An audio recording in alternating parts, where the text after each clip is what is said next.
This printer can reach far higher speeds, accelerations, and flow than just about anything else on the market.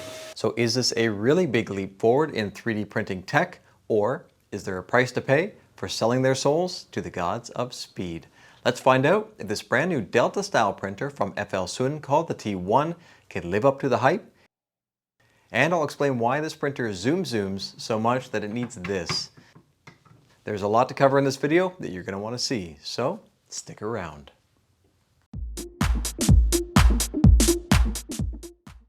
My goal with these videos is to bring you the best, most reliable info so that you don't need to waste your time on printers that don't perform.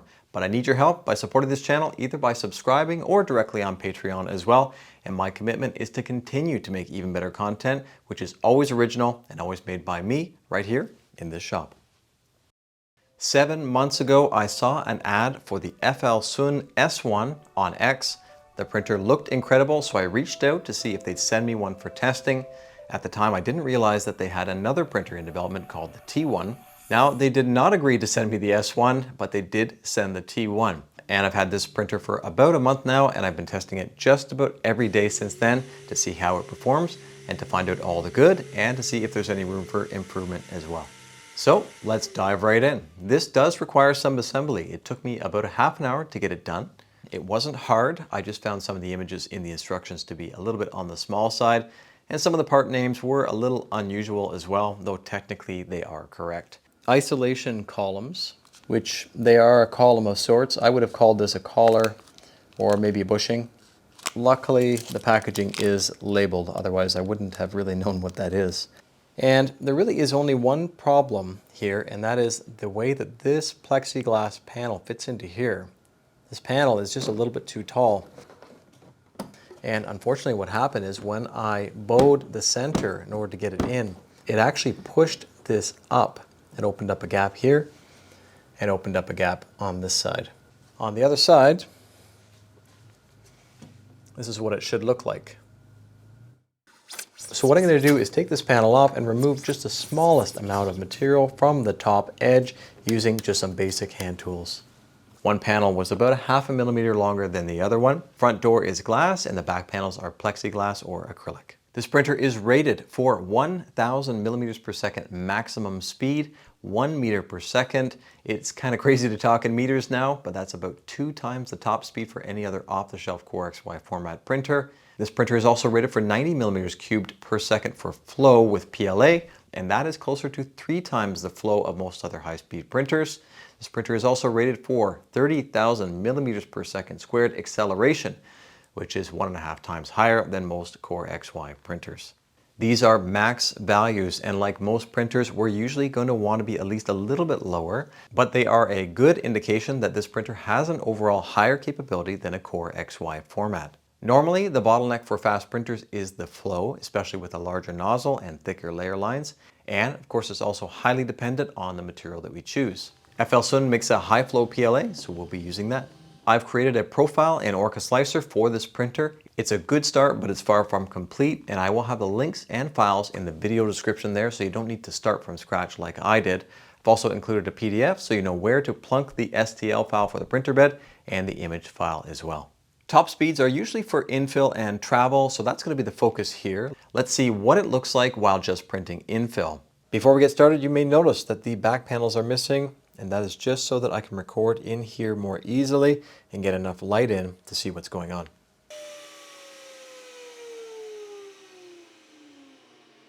This is a 0.12 millimeter layer height.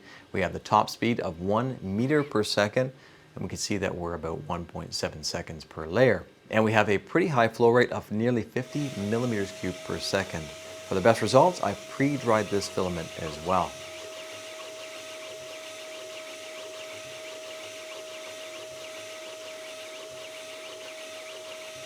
Well, it looks like it was pretty close to being able to do that.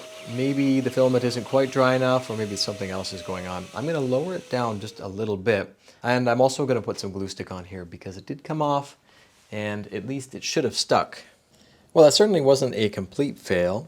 So what I believe they're talking about is for travel moves for this printer. This printer is capable at moving at 1000 millimeters per second, but not really printing. And I'm not even sure that printing 1,000 millimeters per second is a good idea anyways. The layer adhesion is probably going to be terrible. So I'm going to do one more test. Rather than having sharp transitions, I'm going to have a more gradual swooping curve, kind of like a flow test, but more customized to fit as big on here as I possibly can to try and reach those top speeds. This wasn't quite as simple as I was thinking, so I ran a few more tests and found that to run at these speeds with this high of a flow, I had to turn the nozzle temperature up to 270 degrees from 230. So it was a pretty good result at 850 millimeters per second, and with a bit more tweaking, I could probably get it a little bit higher. So I would call this one close. We'll end up having a travel speed of 1 meter per second, and our speed at extruding material is going to be a little bit lower than that. But this is a good indication that the flow test coming up could be pretty tough. Let's run a test to check the max acceleration. I'll change the max to 30,000 for travels and for sparse infill as well, and then we can monitor it.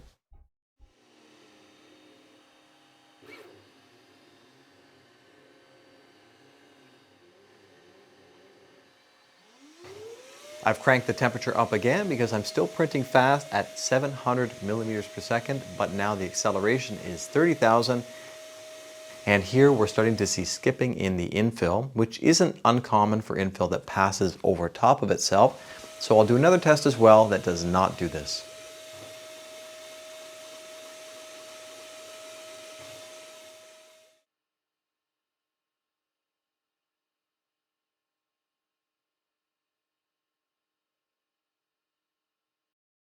Next is the flow, and I am a little skeptical with this one. So for the best results, I have dried the filament again overnight.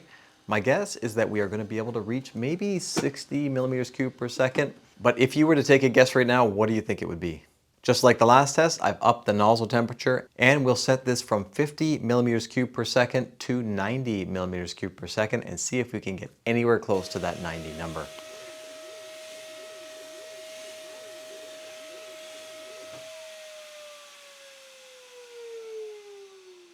I started out with a nozzle at a higher temperature thinking that I could reach that 90, and it took a few attempts to piece together what exactly was going on. As I was dropping the nozzle temperature with each print, I was also watching the printer struggle to keep up with that nozzle temperature, which ended up resulting in thermal faults in each of these attempts. So I decided to try less cooling, and that made a pretty big difference. And I was able to keep the nozzle temperature fairly high while also having enough cooling to be able to finish. We went from 50 to 90, and I was able to print to about 75 reliably. Now what I had to do is lower down the part cooling because a lot of that air comes across this partially exposed nozzle, which dramatically cools that nozzle. Of course, it can't keep up. And this isn't like a normal print where we have highs and lows and fast and slows. We have continuous printing at high speed, and it just could not keep up with the demand. So I wasn't quite able to get up to 90, and maybe under the exact right circumstances, I would be able to. In the case of a real print, could we get to 90? Well, let's give it a try. So for this final test for flow, what I've done is completely disabled the part cooling fan. And I've also made a print that's large enough that hopefully doesn't require it. And then we'll see whether this thing is actually capable of reaching that 90. So no cooling, no extra air going on the nozzle. Hopefully it doesn't struggle to keep up. And I've also increased the nozzle temperature to 280 degrees Celsius.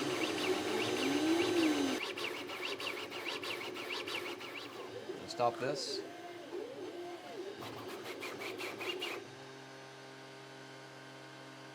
All right, so after these few tests, what I think is possible is intermittent extrusions at 90, but you cannot do a continuous extrusion. So after going around the perimeter a few times a bit slower, the heater is able to catch up a little bit. We have a few decent extrusion lines here at 90, and then it really starts to taper off from there. So possible maybe under the exact right conditions. It's going to be pretty rare, but technically, probably. I don't know. What do you guys think? Is it capable of high-speed printing at 1,000 millimeters per second?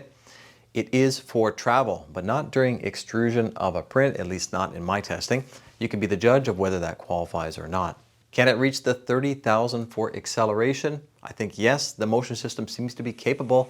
In fact, when I was monitoring the Benchy that was preloaded on the printer, it reached as high as 50,000 for the acceleration.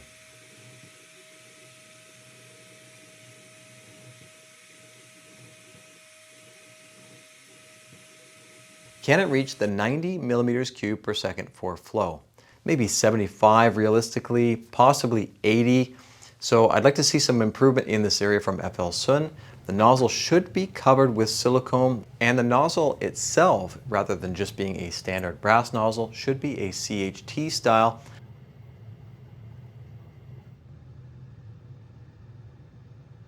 With higher acceleration and speeds, oozing is less of an issue with this printer, so printing lots of separate PETG parts is normally an issue with little blobs all over the place.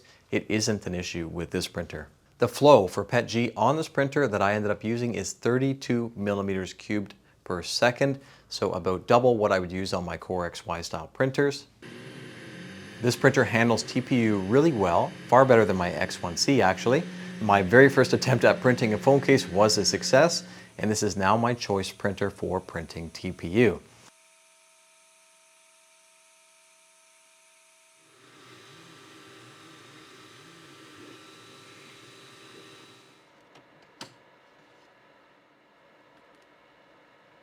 This printer runs Clipper, and it is an immediately open printer. You can access anything on the printer right out of the box. FLSUN Slicer is also open source.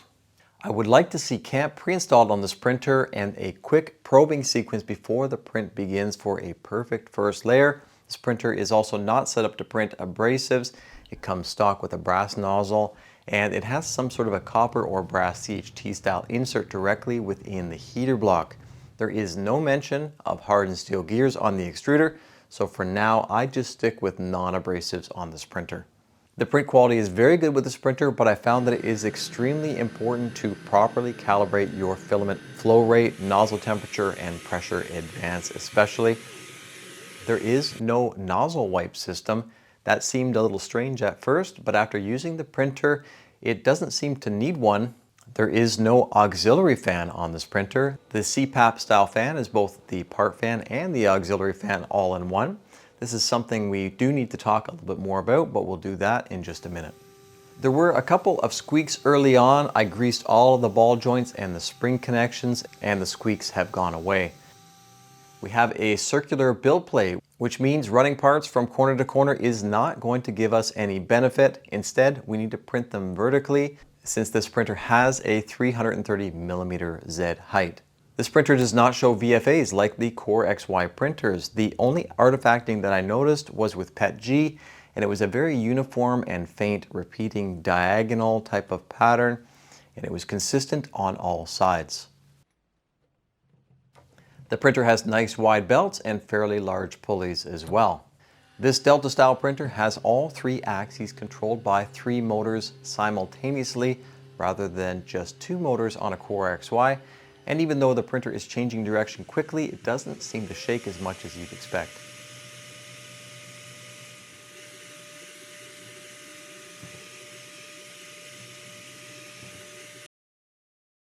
So what's the deal with the CPAP style fan? Well, CPAP means continuous positive airway pressure, and it is sending a lot of air into the printer cabin by pulling cooler air in from outside. It's a good, proven method for cooling filament when printing at these kinds of speeds. The downside is that it is extremely loud, and it is loud for several reasons. The fan design itself is loud, but there is also no barrier to the sound being released into the room from the fan. The fan is also cranked to 100% a lot of the time because this printer is so fast. Now, you could make an argument that this printer is so fast that it's only loud for a short period of time. Personally, I'm not satisfied with that, so what I've done is created a combination system by addressing 2 areas. One is the need for the fan to be running at 100% for high-speed printing. The stock duct uses 2 ports at the back and these relief areas, and it's also pretty restrictive. Instead of that, I've created this version with 4 ports with this manifolded setup to distribute the air more evenly. This is version 3, and it means that it is putting more air where it needs to be and also not restricting the fan.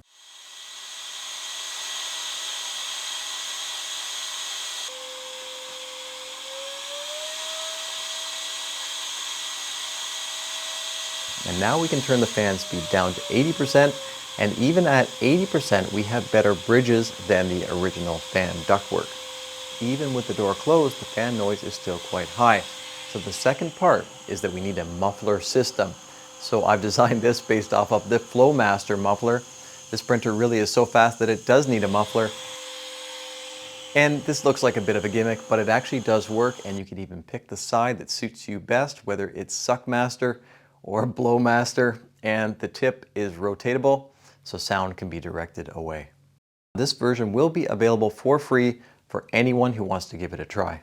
I will have a link for this one, which will also include a step file so that you can play around with it a little bit if you want to try and get even better noise canceling. So is this printer really a step in the right direction for even faster and better printing? Well, I think they are on the right track, and there's a lot of potential here to go even further. I wouldn't recommend trying to reach the highest numbers like I have without spending a bit of time with this printer first.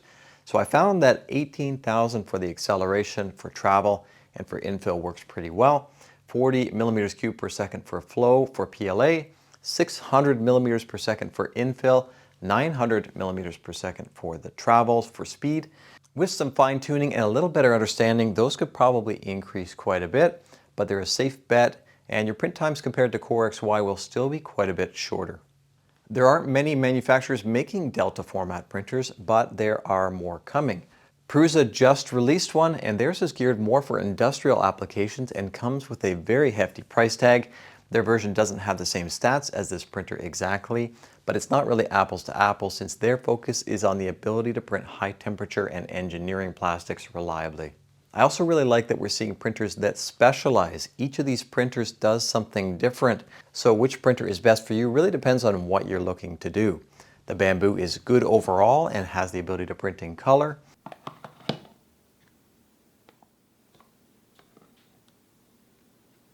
The Cheetah is reliable and prints higher temperature materials.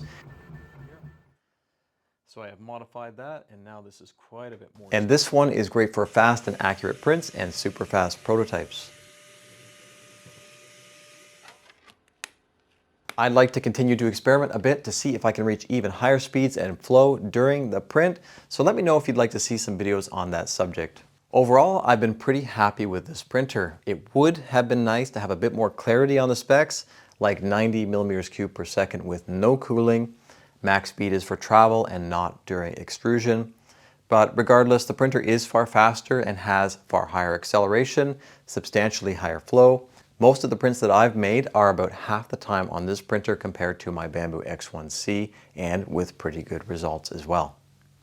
If you like what I'm doing with this channel and you think this printer is right for you as well, I will have a link down there below which helps to support this channel and makes future videos possible. Also, FLSUN has told me that there is an early bird special on for this printer right now, which knocks $100 off of the purchase price. If there is anything specific you want to know about the printer, or you want to see something else tested specifically, let me know in the comments down there below, and I can always follow up with another video. Thanks to each of my patrons for helping to support this channel and making these videos possible. If you want to help support this channel as well, there is a link down there below. Take care, everybody. I hope you enjoyed the video, and we will see you on the next one. How about a little bit of bonus footage? This is what I am calling the Max Air. This has the 4 ports down there. Let's see what it does to this. 10%. Okay, I'm going to work my way up from 5% part fan. 25, 30, that's 35, 40, 45, 50, 55, 60, 65, 70, 75, 80, 85, 90, 95, 100.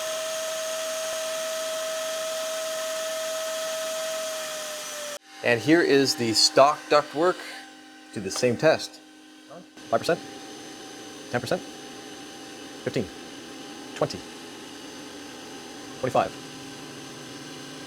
30, 35, 40, 45, 50, 55, 60, 65, 70, 75, 80, 85, 90, 95, 100.